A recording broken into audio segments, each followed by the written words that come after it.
कश्मीर में एक बहुत बड़ा आतंकी हमला देखने को आया है, जिस पर लोग कई प्रकार के अपने विचार दे रहे हैं। तरह तरह की बातें सुनने में आ रही हैं, अखबारों में खबरें छप रही हैं, न्यूज़ चैनल्स एंड टेलीविजन में डिबेट चल रही हैं, डिस्कशंस चल रहे हैं, तरह तरह के लोग अपने विचार दे रहे हैं। लेकिन इसमें सबसे बड़ा सवाल ये आता है, क्या उन आतंकवादियों को मारना इस समस्या का समाधान है? जिन आतंकवादियों ने लगभग 40 से लेकर 50 लोगों की हत्या की है, जिन 4 आतंकवादियों ने या 5 आतंकवादियों ने लगभग मान लीजिए 4 या 40 या 50 लोगों की हत्या की है, क्या उन आतंकवादियों को खोज कर, निकाल कर, ढूंढ कर मार डालना इस समस्या का समाधान है? मैं तो इतना कहूंगा दोस्तों, इस समस्या का समाधान तब होगा जब हमारे भारत के संविधान की इंटरप्रिटेशन इस तरह से की जाए कि भारत का हित हो। हमारे इस भारत के संविधान की इंटरप्रिटेशन इस प्रकार से की जाए कि भारत सुरक्षित रहे। हम सब जानते हैं कि हमारा कॉन्स्टिट्यूशन, जो हमारा भारत का संविधान है, उसका आर्टिकल 19 हमें right to freedom of speech and expression देता है, right to freedom of hate speech नहीं देता। हमारा कॉन्स्टिट्यूशन का article 25 right to freedom of religion के ऊपर चर्चा करता है, उसका अधिकार देता है, right to freedom of conversion नहीं देता। हमारा कॉन्स्टिट्यूशन का आर्टिकल 26 ये साफ कहता है कि किसी भी धार्मिक स्थल को की स्थापना करने का, निर्माण करने का अधिकार है, लेकिन अवैध निर्माण करने का अधिकार नहीं है। उसके बाद भी कितने अवैध निर्माण हो रहे हैं।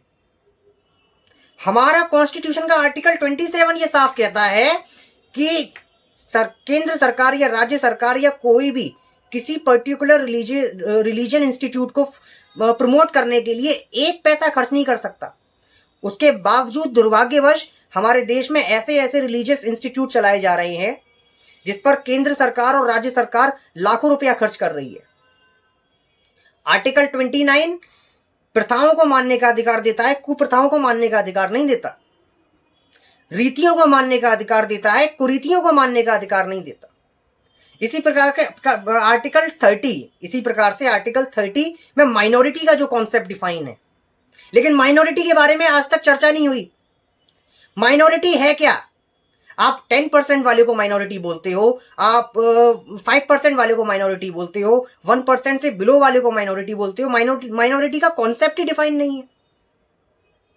दोस्तों, सबसे बड़ी बात यह है, हमारे संविधान में धर्म और रिलीजन को एक तरह से देखा जाता है, एक चश्मे से देखा जाता है, जबकि धर्म वो है धारण करने योग्य।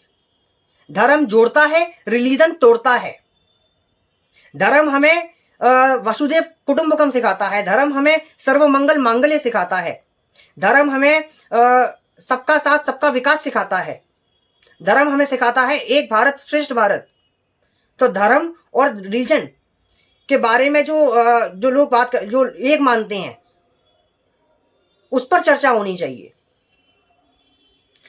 मैं तो ये बस इतना कहना चाहूंगा, जब हमारे सुप्रीम कोर्ट को इतनी पावर दी गई है कि वो प्रेसिडेंट को ये कह सकता है कि आप 3 महीने के अंदर अंदर फैसला करो, तो क्या सुप्रीम कोर्ट जितने भी ये फर्जी डॉक्यूमेंट बन रहे हैं, आधार कार्ड हो गए, फर्जी पैन कार्ड हो गया, फर्जी डोमिसाइल सर्टिफिकेट हो गया, फर्जी बर्थ सर्टिफिकेट हो गया, फर्जी डेथ सर्टिफिकेट हो गया, फर्जी जितने भी ये डॉक्यूमेंट बन रहे हैं, क्या इसको बनाना गंभीर अपराध घोषित नहीं कर सकता? क्या इसमें 8 से लेकर 10 साल की सजा का प्रावधान नहीं जोड़ सकता, ताकि घुसपैठ भी रोके, धर्मांतरण भी रोके, भारत सुरक्षित रहे, भारत के लोग ईमानदारी से और मेहनत से जिए, शांतिपूर्वक जिए? हमारा सुप्रीम कोर्ट के पास इतनी पावर है, तो क्या वो जुडिशियल रिफॉर्म्स नहीं कर सकता? जुडिशियल चार्टर लागू नहीं कर सकता? क्या पुलिस चार्टर लागू नहीं कर सकता? क्या वो जस्टिस विद इन 1 ईयर नहीं कर सकता कि 3 महीने के अंदर अंदर डिस्ट्रिक्ट कोर्ट से फैसला आए, 3 महीने के अंदर अंदर हाई कोर्ट से फैसला आए, और लगभग 3 से लेकर 4 महीने के अंदर अंदर सुप्रीम कोर्ट फैसला करे, जस्टिस विद इन 1 ईयर, यानी कि 1 साल के अंदर अंदर जस्टिस मिले, 1 साल के अंदर अंदर न्याय मिल जाए? क्या ये प्रावधान लागू नहीं कर सकता, जारी नहीं कर सकता? दोस्तों, जब तक हमारे संविधान की इंटरप्रिटेशन इस प्रकार से नहीं की जाएगी कि भारत सुरक्षित रहे, भारत के लोग शांतिपूर्वक जिए, ताकि उसमें भारत का हित हो, तब तक धर्मांतरण भी होगा, भ्रष्टाचार भी होगा, घूसखोरी भी होगी, जमाखोरी भी होगी, और ये सब चलता रहेगा। बाकी इस सब में आपके क्या विचार हैं? आप सभी का क्या मानना है? ये मैं आप सभी से जानना चाहूंगा। आप सभी मुझे कमेंट करके बताइए।